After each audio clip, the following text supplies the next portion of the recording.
Hi everybody, welcome back to my channel, Nonstop Talking with your girl here, Vivian Liu. I was not planning on doing a year-end series for 2022. I just didn't feel as I didn't really have strong feelings of love and hate as much as I had previous years. And I just feel like I don't get enough views to continue doing this. And I also feel like as the years progress, I find myself engaging in other hobbies besides this YouTube channel. But I had time this 3-day weekend and I was like, you know what? It's like tradition now. Let's just get it done. Today, I will be talking about the best TV and movies I watched in 2022. So it's not stuff that came out in 2022 per se, but it is the stuff that I watched. And then I will do my best to not include any repeats or any rewatches, because I don't know, I never felt like including that in my countdown is accurate. I don't know. It's a rule I implemented for myself. I can't fully understand it, but I've always gone with it. Before I go and start my countdown, because this will be from best to bestest, I will first discuss 2 honorable mentions. As I stated earlier, I don't like to include repeats. So these 2 shows have shown up on favorites lists before. The first one being, I'm just talking about the specific season that came out in 2022. But the first one is Dairy Girls. So the final season came out in 2022, and Dairy Girls is such a great show, and I've talked about how much I love this show before. But yes, I love this show, and I'm just gonna miss it so much, and I'm gonna miss this cast so dearly. But this was such a great wrap up and send off. And the next show I wanted to talk about was Never Have I Ever season 3. I think if you've watched the show since season 1, being able to follow Devi's growth from 1 to 3, and just seeing how much she's matured, how much of the person that she's becoming, it's such joy and entertainment, and I'm excited to see what season 4 will bring, since that is the final season. And that's it for the 2 honorable mentions. Now for the countdown, I have 13 titles. I did enjoy a lot of stuff that I watched this year, so I'm gonna try my best to just go through it as fast as possible. At number 13, this show has 2 English names. It's Infinity and Beyond and Endless Melody. So depending on which channel you were watching it, those are the 2 different names it went by. But the Chinese name is 生生不息. So in celebration of the 25th anniversary of Hong Kong returning to China, Mango TV and TVB had a joint production collaboration where they invited a bunch of singers to sing. One of the singers is George Lam, who is in his 70s, and just to see him sing in his 70s and have so much heart and soul in his singing still, and to it's just absolutely amazing. Highly recommend. Besides him, everyone else that's on this show, because there's just so many people to list, everyone is immensely talented, and I think if you just want good music, talented singers. Oh, and the interactions between the singers, because they do try to make it team, and there's competition, but not really. But the interaction between the different singers are also really adorable. Friendships are blooming. And yeah, I just had a lot of fun watching this with my parents. The nostalgia hit them hard, but it also hit me hard as well. So if you just want to listen to some Chinese songs, mainly Cantonese classics, I highly recommend that you give this a try. Number 12 is Only Murders in the Building seasons 1 and 2. So in 2021, I heard a lot of praise for the show Only Murders in the Building, and I'm a big Selena Gomez fan. So I decided that would be the first thing I watch starting the new year, and I absolutely loved it, because I don't think anyone would have thought of the trio, Steve Martin, Martin Short, and Selena Gomez, But for some reason, the three of them together is absolute magic. And the show is just so quirky and funny. There's like a lot of like surprise cameos that people will just like enjoy. So I had a lot of fun watching this. I'm excited for the new season.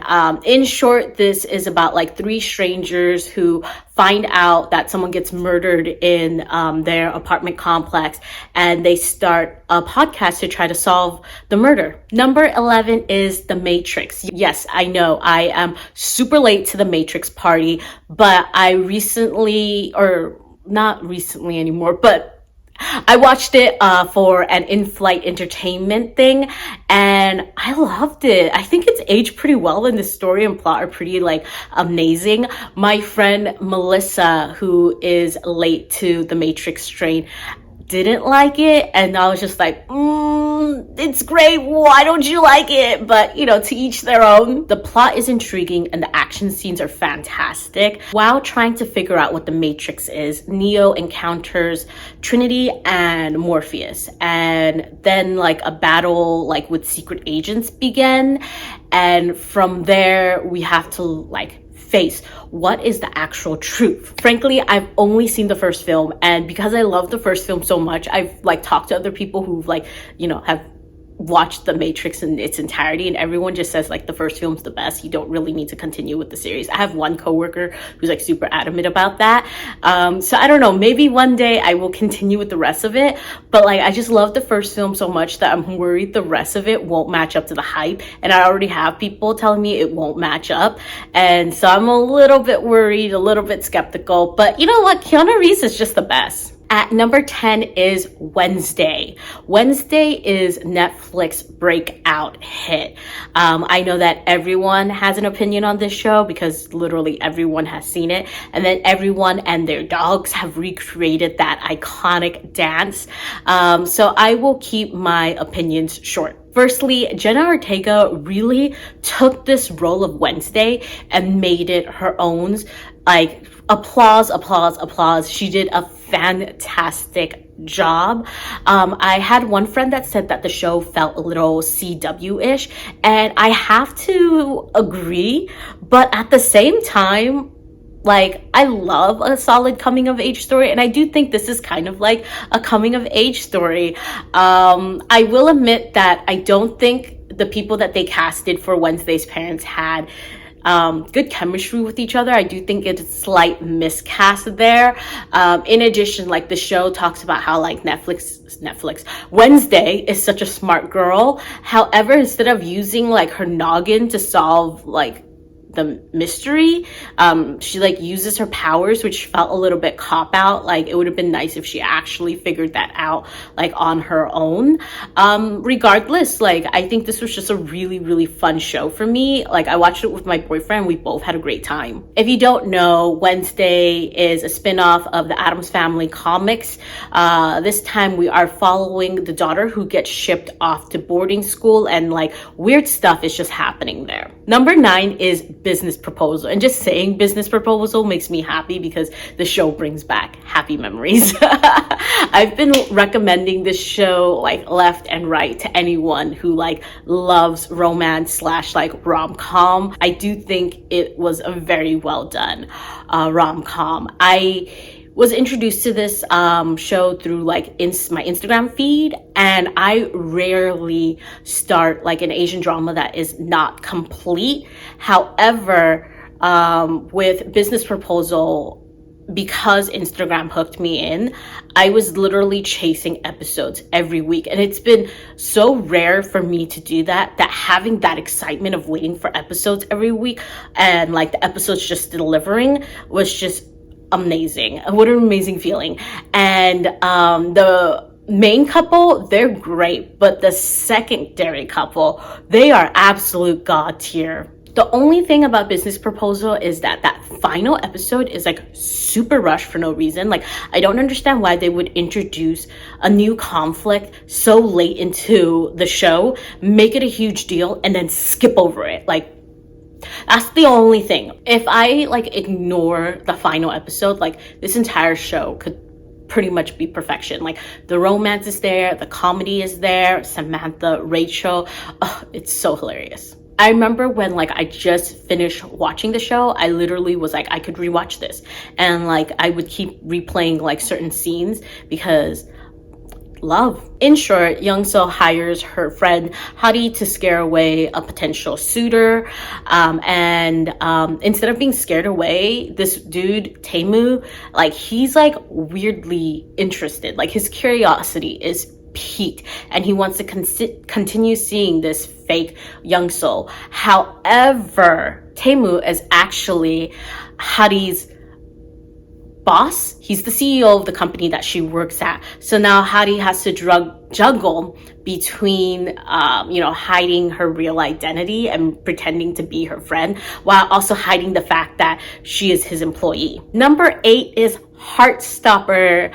I love the graphic novels. I have them right there. My friend borrowed volume 1 and 2 right now, so they're not on the shelves. Well, actually I have another copy of volume 1, but yeah, my friend borrowed volume 1 and volume 2, and like I love this graphic novel so much. Like literally I would like push my physical copy onto my friends and people I know. And I'm so glad now that there's a show, because for my friends who don't read, I could be like, okay, now there's a show. Go watch the show on Netflix instead. It's great. So Heartstopper is a coming of age tale. It follows 2 teenagers, Nick and Charlie, as they navigate like their school lives, teenage lives, and their feelings for each other. This is a super soft and fluffy live action. It's like very loyal to the original work, and the graphic novelist Alice Oseman is heavily involved in the project, which is freaking fantastic.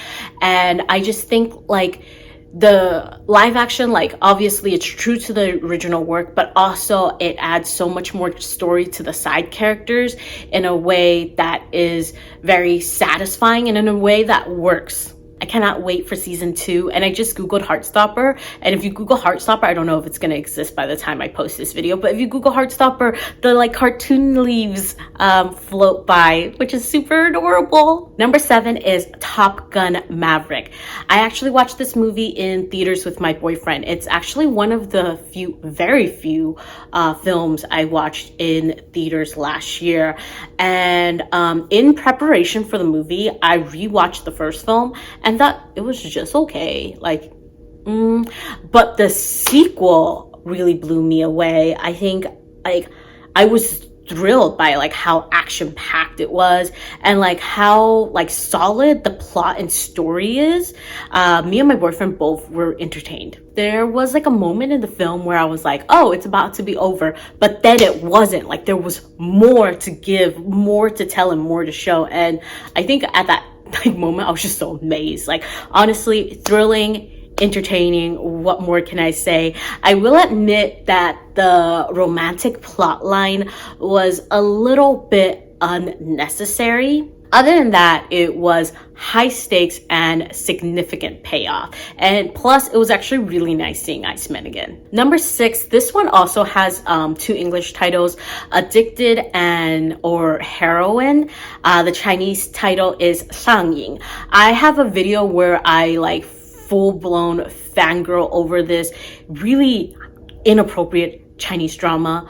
The romance, it is very hazy consent, so I don't want to rehash the story or compliment it in any way. It was just something that really worked for me, and even though it doesn't have like an ending, it really actually doesn't have a conclusion. Like they were just, the production was just shut down.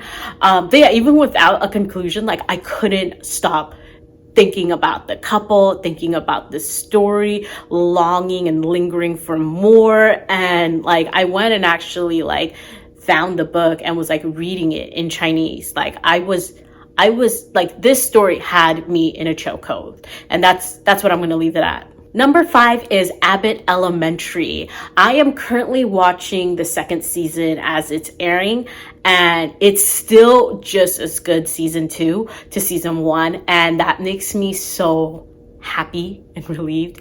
It's one of the few shows I'm watching as it is airing, and like as I'm waiting for new episodes, I just like replay old episodes in the background. And I've literally played this show when my friends come over, and I'm gonna be like, okay, let's put some TV here in the background that I like and that I hope I can get you hooked onto. But also, let's like catch up. Like, I just love Abbott Elementary, and I want everyone else to love Abbott Elementary. Like I said, I've been recommending Abbott Elementary to like friends and coworkers because it's so well written. It's so funny and witty, and the cast just have such great chemistry and banter with each other. Like, it's just such a fun show to watch, and it's set in a public school in Philadelphia, and it just kind of follows like a school that's underfunded, and like the struggles of being a teacher in the public education system in the US. Watch it if you haven't, but I think by now, like in season 2, a lot of people have like caught momentum of it and caught like wave of it. But I also wanted to add that like the creator, Quinta Brunson, like so happy to see her make her mark in Hollywood. Number 4 is Semantic Error. Oh my God, this short Korean drama. So this is set on a college campus between a computer science major and an art major, and they are polar opposites. And who doesn't love an opposites attract story? Like, this is just opposites attract and like hate to love done so well. Like, if you love like hate to love, pick this one up. The chemistry in this, oh my God, sizzling hot. I have been recommending it to a lot of my friends who are like into romance, and I'm like, dude, this is just so short. Like, it's only 8 episodes. You're gonna fly by it and you're gonna want more because it's that awesome. Like, do yourself a favor, watch this. You are going to be falling in love with them as they are falling in love with each other. And isn't that just absolutely beautiful? Like, what you want as a viewer of romance. But yeah, like Semantic Error, I will admit it has that problem with a lot of like Korean dramas nowadays, is that like the last episode, like, what are you doing there? Like, why are you rushing this? Why are you adding this? Like, but it doesn't really bother me because like there's just so many memorable and lovable scenes, and just like the people they cast as the main characters. Oh my God, like the chemistry, it's there. It's great. There's fluff, passion, eye candy. Do yourself a favor. Watch it. Number 3 is The Shawshank Redemption. I have had this one coworker who I think watched it maybe like the year before, like several months before I watched it, and was like pushing it on me to watch it. And I was like, I'll get to it, thinking like it's gonna be like one of those like super sad movies, and like I don't like gravitate or watching like super sad content. But then I found out that this is one of like my boyfriend's like favorite movies, so I was like, you know what, it's a sign, I gotta watch it. And I'm so glad that I watched it not knowing whether the main character Andy was guilty or not, because I think that added to my viewing experience. It is revealed in the written synopsis, which I didn't read until after watching it. So I was like, I made the right choice there. Shawshank Redemption just like blew me away. It like made me cry. It like made me laugh. It made me feel so like injustice, indignant. Like, I went through like a roller coaster of all sorts of emotions. And I think that's like, this movie is a movie that just sticks with you because of how it was constantly making you feel. Truthfully, I'm just glad that I finally watched it and can understand like why like people recommend it, because it's such a great movie. Like seriously, that roller coaster like of emotions that you just go through. So like in short, it follows Andy, who like gets sentenced to prison to serve 2 life sentences, and like the harshness of the life there, but also the brotherhood that he finds, and then his like master ploy, and it's great. Number 2 is Reacher season 1, because I know there will be a season 2, and that's very exciting for me, and I'm looking forward to it. It was really like a hard toss up between the Shawshank Redemption and Reacher, but in the end of the day, I am a TV show kind of girl. I love my series more than movies. And I think that's what edged Reacher a little bit more in this countdown format. Reacher was genuinely thrilling, entertaining, and fun. It was very well written. The murder mystery was well plotted. And I think the casting is just spot on. I'm so hyped for season 2. I'm ready for Reacher to like go to a new town, encounter another murder mystery. I hope that the writing is still good. In short, Reacher is a retired military police veteran, and now he's like living life as like a drifter, and trouble just follows him wherever he goes. Closing out this countdown at number 1 is Spider-Man No Way Home. I was really conflicted as to what would be number 1, but I felt like No Way Home was such an accomplishment of a movie. Like what it did was just so like unbelievable that like it had to be number 1. And I think like, you know, I feel like this movie has been out long enough that like everyone's been spoiled, but the people they were able to bring back, and I think if you are someone born of a certain generation like me, those feelings of nostalgia, like that carried this movie to the number 1 spot. And I watched this movie in theaters on New Year's Day with a friend and my boyfriend, and the 3 of us came out like, wow.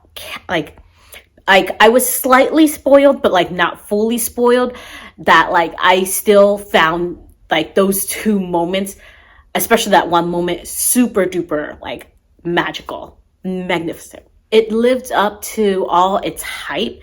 And I think I'm just at that age where nostalgia is hitting hard and taking name. So Spider-Man No Way Home, you are number 1. That's it for my top 13 and 2 honorable mentions of like TV shows and movies I watched in 2022. Tomorrow I will be doing my most surprising. Like I stated earlier, I like watched a lot of really good stuff in 2022, so I just want to keep talking about the good stuff. So yes, I will be doing a most surprising next. We'll see when that happens, hopefully tomorrow. But anyways, outro time. Like, comment, subscribe. See you in my next video whenever that is. Bye.